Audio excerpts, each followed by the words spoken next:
Olá, bem-vindo a mais um vídeo da Trade for Life, aqui é Leonardo Nunes. No vídeo de hoje, o Japão será tema aqui. Há um grande risco econômico no Japão atualmente, isso mesmo. E você vai entender os riscos econômicos do Japão atual, a inflação que está disparando, porque o Banco Central está perdendo o controle e está jogando ainda mais lenha nessa fogueira, como isso pode refletir na política monetária de outros bancos centrais pelo mundo. Tem muita coisa importante para passar aqui nesse vídeo, então se você está preparado para a verdade, aperte os cintos porque vamos decolar.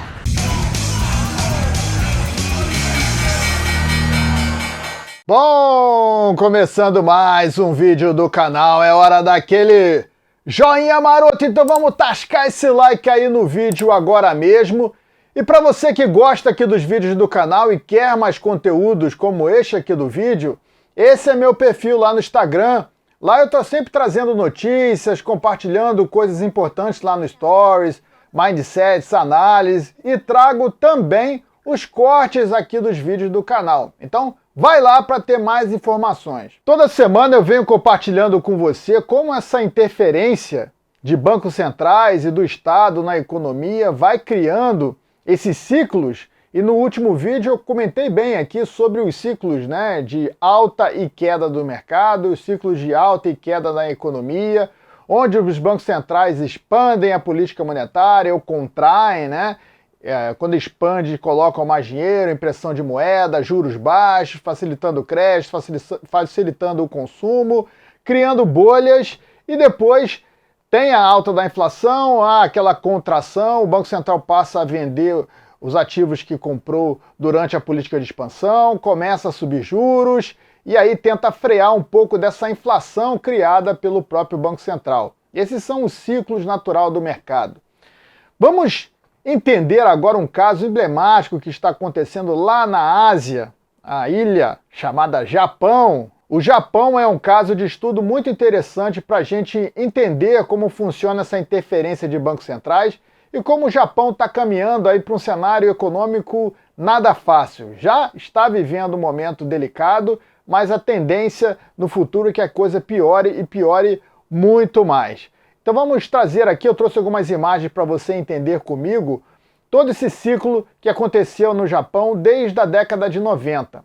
Para você que não está muito familiarizado com a história, na década de 80 o Japão viveu uma grande bolha econômica. A Bolsa de Valores teve ali uma grande entrada, um grande fluxo de dinheiro estrangeiro fora do país. Alguns setores do Japão, da economia, estavam se consolidando naquele período e atraiu todo esse dinheiro que começou a crescer, essa impressão também feita nos Estados Unidos em 87, pós Black Monday, né? Aumentando a expansão monetária, levou o dinheiro também migrar para o Japão e aproveitar a forte alta da bolsa. Então dá uma olhada nessa imagem aqui ao lado, você consegue ver lá do lado direito, né, aquele topo que foi a grande corrida que terminou em 1989. A partir dali, no início da década de 90, houve um grande crash da bolsa japonesa, você pode ver aí na mesma imagem essa queda bizarra. O Banco Central japonês percebeu que aquilo ali poderia trazer quebra de grandes empresas, um cenário econômico ruim, e com isso decidiu bancar a festa. Começou a imprimir dinheiro, começou a comprar ativos no mercado, e a coisa foi se acentuando ano após ano. Então, muitas empresas que deveriam ter quebrado nessa época acabaram sobrevivendo, várias empresas zumbis que hoje só sobrevivem devido à política do Banco Central, que mantém os juros em zero e continua imprimindo e comprando ativos no mercado, né?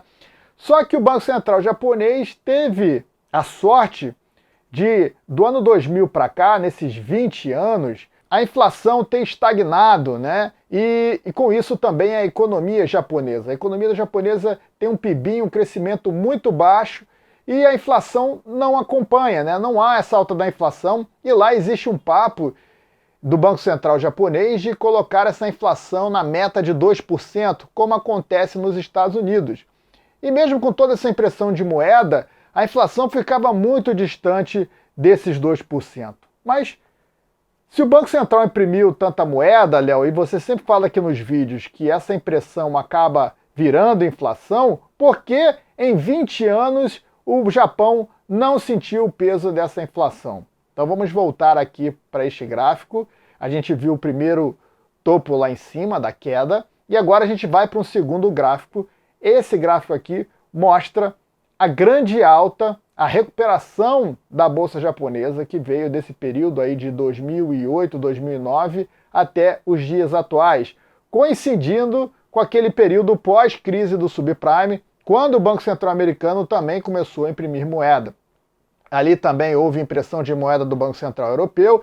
Então toda essa expansão de moeda circulando nos principais bancos centrais do mundo ajudou parte dessa grana, principalmente o dinheiro do próprio Banco Central japonês, a subir os valores, o preço dessas ações. Então o BOJ, o Banco Central japonês, passou a ser um grande comprador até do mercado de ações e em 2020 eu compartilhei com a Liga Lion essa matéria aqui ao lado, quando o BOJ tinha se tornado o maior proprietário de ações do Japão. Isso mesmo, o Banco Central japonês era o maior investidor da bolsa japonesa e o maior proprietário de empresas e ações do mercado. Que loucura! A impressão de moeda foi tamanha que o Banco Central japonês conseguiu essa proeza aí, como você vê aqui na matéria ao lado. Então você percebeu que, como aconteceu nos Estados Unidos, a inflação criada pelo BOJ acabou indo para o mercado de ações. Então, o investidor japonês, a classe média japonesa, quando tinha ali a poupança, quando tinha que buscar crédito no banco, via essa possibilidade dessa bolsa de valores que vinha num caminho de recuperação, com o Banco Central bancando a alta desse mercado. Imagina, o mercado não vai cair porque o Banco Central japonês é o maior comprador desse mercado. Cara, que colchão financeiro para eu ter segurança e começar a comprar ativos na bolsa japonesa. Então o japonês, ao invés de consumir, passou também a comprar ativos no mercado. Então toda a inflação criada pelo BOJ, assim como aconteceu nos Estados Unidos, foi para o mercado de ações. Lá nos Estados Unidos a bolha foi muito maior, porque lá também tem as empresas de tecnologia, o índice NASA, que é o índice mais especulativo, que teve uma performance muito melhor do que a bolsa japonesa, mas a bolsa japonesa também performou muito bem. Só que agora, assim como aconteceu nos Estados Unidos, a inflação finalmente chegou ao consumidor. E o CPI deles lá, né, o índice de preço ao consumidor, passou a subir mês após mês, principalmente após a pandemia, né? A coisa acelerou ainda mais porque o Banco Central japonês, assim como os outros bancos centrais, emitiram muito mais moeda, comprando muito mais ativos, e tudo isso acabou tendo reflexo nessa forte alta de ativos que a gente viu pelo mundo quando as economias passaram a reabrir, o petróleo passou a subir, o cobre, vários ativos importantes de alimentação também subiram, o alumínio, e isso começou a refletir pouco a pouco aí no preço ao consumidor. E para piorar, a gente sabe que tem essa guerra aí na Ucrânia, que também traz no curto prazo essa puxada do petróleo e de alguns ativos devido a essas sanções, né? Então, essa inflação vai pressionando o Japão agora e o que acontece? Os investidores que tinham aquela tranquilidade, né, andavam num bar tranquilo, onde tem um banco central que compra ativos e te protege de uma queda de mercado. Imagina, você poder investir no mercado de ações ou no mercado de bondes sem risco algum, porque você tem o Banco Central te bancando. Maravilhoso, né, cara? Imagina isso. A inflação agora começou a chegar. E aí o cara começa a fazer a conta. Peraí, a inflação está chegando naquela meta de 2%, e o meu bonde aqui, o meu tesouro de 10 anos no Japão, paga apenas 0,15%, ou seja, o meu rendimento real é negativo e muito. Mais de quase 2% negativo, né? Então eu vou vender essa porcaria aqui, vou comprar ativos reais, ativos de valor, vou comprar empresas fora do Japão que pagam dividendos, então vamos começar a desovar esse troço aí. E aí o rendimento desses bondes passou a subir, com a forte saída de investidores dos bondes, né, com a alta da inflação que enfim chegou no Japão. O Banco Central japonês se desesperou. Caramba, cara, vamos parar! Vamos parar isso! Como para isso? Vamos imprimir mais moeda. Então o Banco Central japonês veio aqui com essa notícia ao lado, garantindo que iria comprar infinitamente todos os títulos públicos de 10 anos no Japão. Isso fez o rendimento recuar, trouxe uma segurança no primeiro momento, e o Banco Central japonês ainda se predispôs a pagar um valor de face nesses títulos maior do que o mercado estava pagando, incentivando para que os investidores não vendam o seu título público, né? E tentar, de certa forma, estabilizar esse mercado com medo de uma crise. Só que, ao imprimir moeda para bancar esse mercado, o BOJ vai criar ainda mais inflação lá na frente. E criando mais inflação, esse rendimento negativo só tende a aumentar, né? Porque a inflação em breve vai chegar a 3%, vai chegar a 4%, e o título público não rende nem 1%. Então quem vai ser louco de investir num título que paga 0,25% nos dias atuais, com uma inflação de 4%? Só louco, né? Só o Banco Central japonês que pode imprimir moeda que vai comprar esse ativo.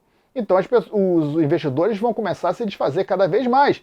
E o Banco Central japonês vai precisar comprar cada vez mais, aumentando cada vez mais a inflação e aumentando também esse gap aí, esse rendimento negativo dos títulos públicos, né? Ou seja, o Banco Central japonês acabou de entrar num loop infinito, sem fim. A inflação vai ser espiral, a coisa vai ficar muito feia no Japão. É claro que isso não acontece da noite para o dia, isso vai chegando aí ao longo do tempo e a gente percebe que quando a inflação começa a chegar, ela acelera porque cada vez mais os bancos centrais precisam imprimir mais moeda para conter a queda do mercado, para estimular esse mercado voltar a subir. Olha que loucura! Olha onde chegamos! Um país que era uma grande potência na década de 80, que teve aquela forte alta da bolsa, hoje é um castelo de dívidas. A situação do Japão talvez seja melhor do que a americana, porque o Japão tem caixa, tem títulos públicos americanos, e se resolver vender esses títulos públicos americanos, que chega por volta de $1 trilhão, ele consegue pagar parte dessa dívida. A dívida japonesa hoje, em relação ao PIB, é de 250%. Olha a loucura. Nenhum país é tão endividado com essa proporção do PIB como o Japão. Mas o Japão tem caixa e tem boas empresas. E pode ser que o Japão, lá na frente, quando a crise realmente estourar, fatalmente vai acabar aumentando impostos, vai quebrar empresas, e as empresas que realmente faturam no Japão, né? Essas que foram extremamente beneficiadas por essa política vão ter que pagar lá na frente com impostos mais elevados para tentar conter essa crise, mas a crise vai acontecer, né? Inevitavelmente, em algum momento, ela vai chegar e vai chegar muito forte no Japão. E o Ien, a moeda japonesa, como você pode ver aqui, em relação ao dólar, vem recuando forte. Olha essa queda do Ien, que é considerado uma moeda estável, uma moeda de segurança. A mesma relação que o brasileiro tem com o dólar em crises, o americano tem com o ien japonês, essa estabilidade da moeda japonesa, né? E olha como essa confiança vem sendo abalada com essa inflação que está disparando. Os japoneses começam a se atentar para o cenário que está se desenhando e começam a tirar dinheiro do país, começam a trocar de mão, né? Por isso que a gente vê esse fluxo de grana que está entrando no Brasil, por exemplo, dinheiro de países de primeiro mundo que já perceberam que os bancos centrais perderam da inflação, que a inflação vai continuar subindo sem controle, que isso vai gerar recessão lá na frente, e essa recessão, muitos acreditam que pode frear a inflação, é o que acontece agora nos Estados Unidos. Mas vamos dar uma pausa, vamos tascar esse like aí no vídeo. Vamos tascar esse like aí no vídeo, vamos se inscrever se você não está inscrito no canal. Seu like vai ajudar o YouTube a mostrar esse vídeo para mais pessoas. Essa informação vai chegar a mais pessoas e isso é muito importante nesse momento. Então, faça a sua parte, dê o like, compartilhe também esse vídeo no seu grupo de WhatsApp, compartilhe no seu grupo de família, no seu grupo de trabalho, para que mais pessoas estejam envolvidas nesse assunto, porque vai afetar a vida de todos, ok? Dê o like aí, vamos continuar então. Então vou falar sobre essa situação americana, porque a recessão americana não vai frear a inflação, como muitos economistas, muitos gestores de fundo vêm comentando no mercado atualmente. Existe até uma previsão lá na frente de corte de juros nos Estados Unidos por causa dessa recessão. Mas antes eu quero trazer uma grande notícia para você que está olhando esse cenário de inflação, está preocupado e, cara, como é que eu faço para me proteger disso? Você tem uma grande opção para se defender desse cenário inflacionário, que é um mercado de muito valor, que é o mercado agrícola, que é um mercado que puxa a economia brasileira. Eu vou trazer um grande evento aqui no YouTube a partir dos dias 7, 9 e 11 de abril, a semana Lucrar como Fazendeiro. Você vai entender como aproveitar essa inflação para fazer dinheiro no mercado agrícola, investindo comigo no boi gordo e no milho. Então, se você quer participar desse evento, e esse evento ele não vai ficar aberto para todo mundo, são vagas exclusivas, vagas limitadas. Aqui embaixo, na descrição desse vídeo, você vai encontrar um link. Vai lá e se inscreve na lista VIP para você ter ainda mais informações e estar dentro dessa turma que vai receber esse conteúdo importante, a turma 10, e está dentro dessa lista VIP que vai participar deste evento. Então, semana Lucrar igual Fazendeiros, dia 7, 9 e 11 de abril. Anota aí. Mas vamos falar agora por que a recessão não pode frear a inflação. Existe essa cartilha no mercado, né? A recessão ela acaba retirando o poder de compra do consumidor. E quando o consumidor compra menos, os preços passam a cair. Por isso, o mercado já começa a precificar que em 2023 o Banco Central americano vai começar a cortar juros e pode até imprimir moeda. Por isso que os ativos de crescimento estão subindo agora, porque eu já expliquei isso no vídeo passado, esses estímulos que o Banco Central vai trazer mais à frente vai ajudar a alta desses ativos, como ajudou aí nas últimas décadas, né? Como vem ajudando. Mas esse cenário agora é diferente. Eu venho compartilhando para você que tem um grande elefante branco na sala. Assim como ele está lá no Japão, ele está na Europa, está aqui no Brasil, ele está nos Estados Unidos também. Esse elefante branco, grande, gigante, na sala, é a inflação. E a inflação ela não vai parar por causa da recessão, porque o Banco Central americano, como o mercado já espera, quando reduzir juros e estimular de novo a economia com nova rodada de impressão de moeda, com o QE 5, né? Foram 4 programas de impressão de moeda, o QE, que é esse Quantitative Easing. O quarto, como eu vinha falando aqui, você que me acompanha há mais tempo no canal, eu disse que o Quantitative Easing 4 seria maior do que os 3 anteriores. E há pouco tempo isso se confirmou. Hoje o Quantitative Easing 4 trouxe 5 trilhões de dólares a mais no balanço do Banco Central americano, muito maior que os 3 trilhões dos últimos 3 programas, né? Então a gente pode já imaginar que na próxima crise, na próxima intervenção expansionista do Banco Central, esse programa vai ser maior do que os 4 anteriores. Então vai ser maior do que 10 trilhões de dólares, maior do que os 8 e pouco que tem agora, né? Deve chegar a 10 trilhões, quiçá 15, e aí a impressão de moeda vai ser infinita, nos moldes do que acontece agora no Japão para tentar frear a inflação. Então, a inflação ela vai continuar mesmo com a recessão nos Estados Unidos. Isso se chama estagflação e já aconteceu nos Estados Unidos na década de 70, uma inflação alta com baixo crescimento, desemprego forte. É isso que está no horizonte dos Estados Unidos nessa política monetária. Muita gente até acredita aqui que, mas não vamos ser negativos, vamos torcer pelo melhor. A questão não eu não estou trazendo aqui uma torcida, né? Aqui não é papo de futebol, a gente está falando sobre economia. Economia, quando há essas movimentações que eu expliquei aqui nesse vídeo de bancos centrais, de governo, tem consequências, e as consequências elas demoram a acontecer. Infelizmente, essas consequências que eu estou trazendo aqui para você, dessa recessão nos Estados Unidos com estagflação, ela não foi criada hoje e ela não pode ser freada porque ela foi feita aí nas últimas décadas mais fortemente na pandemia, com esse Quantitative Easing 4 aí, que foram mais de 5 trilhões de dinheiro impresso, e mais de 40% do dólar que está em circulação no mundo foi impresso aí nos últimos 2 anos, para você entender a loucura. Isso tem consequências e impactos na sua vida. Então, você que está ciente disso, ao invés de tentar torcer, você deve se proteger, você deve buscar em investir em ativos reais, ativos de valor, e não esses ativos de crescimento como o mercado vem buscando agora, e com essa expectativa de que a inflação vai cair lá na frente, vai ter uma redução de juros, voltando a comprar ativos especulativos nesse momento. Essa crise que eu estou comentando aqui neste vídeo dos bondes vai afetar o mercado e pode afetar em breve. O mercado ainda não se atentou para esse cenário que está acontecendo agora. A situação é muito grave. Então, deixa o like aí no vídeo agora. Vamos tentar deixar esse like para que a coisa melhore. Vamos torcer fazendo esse like aí no vídeo para que mais pessoas tenham acesso a esse conteúdo. Compartilhe esse vídeo para que mais pessoas tenham acesso a esse conteúdo aqui. Vai lá no seu WhatsApp, no seu grupo de família, no seu grupo de trabalho. Ajuda esse vídeo a pegar um engajamento ainda maior. E aí você ajuda também esse canal a crescer. Vamos lá, meu robozinho, vamos fazer o seu comentário de sempre.